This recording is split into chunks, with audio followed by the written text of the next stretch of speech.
Општинското основно училиште Свети Кирил и Методи новата учебна година ќе ја започне во комплетно нови услови за работа. Училиштето доби 300 нови столчиња и 150 нови клупи за учениците. Новиот инвентар доаѓа по целосно завршената реконструкција на фасадата, покривот и подот во ова општинско основно училиште.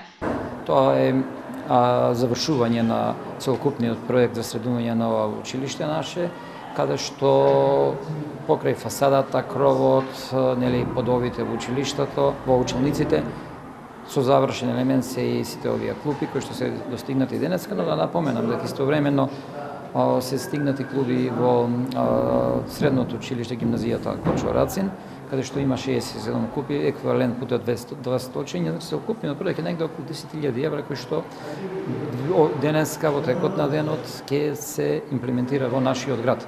Од училиштето велат дека сега условите за работа и настава се комплетно променети.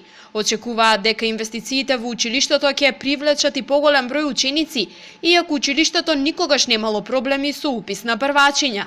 Раководството ги повика родителите при уписот на своите деца да се водат од квалитетот на изведување на наставата, а не од оддалеченоста на училиштето од нивните домови. Па со оглед на тоа што во училиштето имаме 600 ученици, а одиме во 2 смени, 300 столчиња, значи дека ново столче за секој ученик, исто така и 150 нови клупи. Тоа значи дека условите се убедливо најдобри.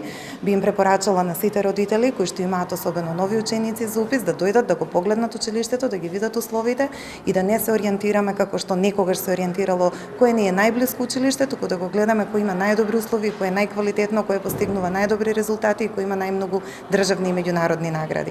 Тоа е она што би сакала да им го препорачам на сите родители. Од локалната самоуправа минатата недела најавија дека во текот на летниот период кога учениците се на распуст ќе се реконструира и спортската сала на Свети Кирил и Методи.